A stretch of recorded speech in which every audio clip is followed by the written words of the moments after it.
పండగలు సమీపిస్తున్న వేళ ఉల్లి కన్నీరు పెట్టిస్తోంది. వాటిని కొన్నా కోసినా కన్నీరు తప్పడం లేదు. ఉల్లిగడ్డ కొనాలంటేనే ఉలిక్కి పడాల్సి వస్తోంది. ఉల్లి కిలో ఒక వారం 10 రూపాయలుంటే మరో వారం 60 రూపాయలకు ఎగబాగుతుంది. ఎందుకు ఈ పరిస్థితి? ఉల్లి ధరల్ని స్థిరీకరించలేరా?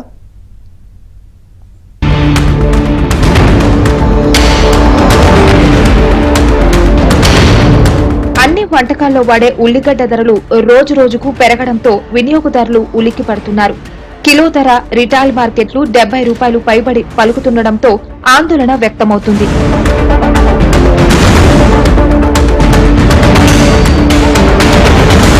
ప్రధానంగా బిర్యానీ సెంటర్లు, హోటళ్లు, ఫాస్ట్ ఫుడ్ సెంటర్లలో ఉల్లిపాయల్ని ఇవ్వడం మానేశారు. ధరలు పెరిగాయని ఆనియన్ ప్లేస్ లో కీరా దోసకాయ ముక్కల్ని చేతిలో పెడుతున్నారు. బడా వ్యాపారులు ఉల్లిగడ్డలను బ్లాక్ చేయడం వల్లే ధరలు పెరిగాయనేది మరికొందరి వాదన. ఈ మధ్యకాలంలో ఉల్లిగడ్డ కిలో రేటు 18 రూపాయలుండేది, ఇప్పుడు భారీగా పెరిగింది. ఉల్లిగడ్డ లేనిది ఈరోజు మనం ఎలాంటి కూరలు కానీ వంటలలో ప్రతిదీ అవసరమే.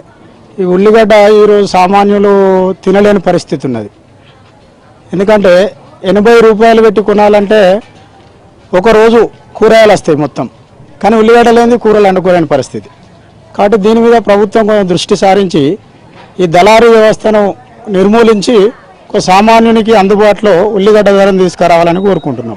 బాగా ఇబ్బంది అవుతుంది, వినియోగదారులు చాలా ఇబ్బంది అవుతుంది. రేట్లు తగ్గించాలి. ఎంత ఉంది రేట్లు? ఇప్పుడు 70 రూపాయలు ఉంది. 70-80 రూపాయలు అమ్ముతుంది ఉల్లిగడ్డ.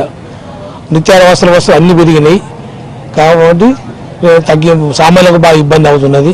మేమంతా మహారాష్ట్ర నుంచి కొనుగోలు చేస్తామండి. మహారాష్ట్ర నుంచి కొనుగోలు చేసినప్పుడు అక్కడ పైన వర్షాలు పడితే పాయి దెబ్బతింటే కనుక ఇక్కడ రేట్లు పెరుగుతాయి. పాయి కనుక బాగుంటే వర్షాలు లేకపోతే కనుక మంచిగానే వస్తాయి. 40 రూపాయలు 48 రూపాయలు వస్తుంది.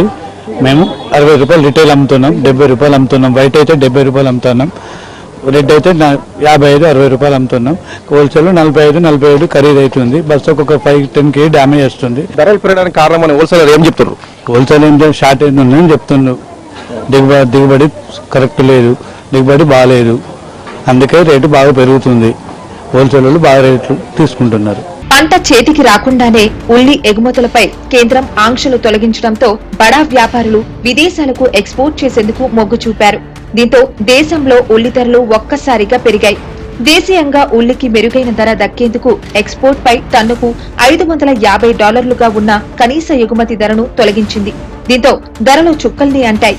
తెలుగు రాష్ట్రాల్లో అత్యధికంగా ఆనియన్ పండించేది కర్నూలు రైతులు. మహారాష్ట్ర, కర్నూలు నుంచి తెలుగు రాష్ట్రాల్లోని మార్కెట్లకు ఉల్లిగడ్డలు వస్తాయి. అయితే ఈ దిగుమతి బాగా తగ్గిందని సమాచారం. ధర కంట్రోల్లోకి తీసుకురావాలి, కానీ ఇంత రేటు పెరగడం వల్ల అన్ని కూరలలో వేయడం కూడా ఇబ్బంది. కూరగాయల రేటు పెరిగింది, ఇటు ఉల్లిగడ్డ పెరగడం అనేది ఇంకా అది సామాన్యునికి అందుబాటులో లేకుండా అయిపోతుంది. అది బాధ, గిట్టుబాటు రాకుంది. ఇంటికాడ చూస్తే 3000 పోతున్నాయి, 3500 పోతున్నాయని ఆడోళ్ళు మా మీద తిడుతున్నారు. అది చేసుకొస్తే పక్కన మా వాడిని నాగన్నదిగా ఎల్లన్నదిగా నీదేం మనది పోతలేదు ఎందుకు కానీ ఇంట్లో బాధలు, అప్పులు చేసుకొచ్చినవి ఇబ్బందులు ఎక్కువైపోతున్నాయి. ఉల్లిగడ్డ మీరు 80 రూపాయలు పెట్టి కిలో కొన్నా కూడా రోజుకు 1-2 వాడతారు కదా, అందువల్ల తప్పైంది అని చెప్పేసేటువంటి సవాళ్ళు కూడా చేస్తున్నారు కొందరు. సో ఇది ఆలోచించాల్సి, ఉల్లిగడ్డ ఎక్కువ ప్రోడక్ట్ వస్తుంది కాబట్టి అది ఎప్పుడు తక్కువ ఉండే రేటే అయినా సరే వాళ్ళు ఇట్లా మార్కెటింగ్ ఇలా చేసే పద్ధతి నేర్చుకున్నారు. వాళ్ళు ఉల్లి ధరలను నియంత్రించేందుకు కేంద్రం చర్యలు చేపట్టింది. బఫర్ స్టాక్ లో ఉన్న 4.7 లక్షల టన్నుల ఉల్లిని విడుదల చేయాలని నిర్ణయించింది. దేశవ్యాప్తంగా రాయితీ ఉల్లిని రిటైల్ గా విక్రయించేందుకు ప్రయత్నిస్తున్నారు. బెంగళూరులోని గల్లీ గల్లీలో అక్కడి ప్రభుత్వం 35 రూపాయలకే కేజీ ఉల్లి విక్రయిస్తోంది. దేశంలో ఖరీఫ్ లో ఉల్లి సాగు పెరిగింది. దిగుబడులు వచ్చాక ఉల్లి ధరలు బాగా తగ్గే అవకాశం ఉంది. కేంద్రం తీసుకునే చర్యలు సత్ఫలితాలిస్తాయా? ఉల్లి ధరలు కన్నీరు పెట్టించకుండా ఉంటాయా అంటే అది $1 మిలియన్ ప్రశ్న.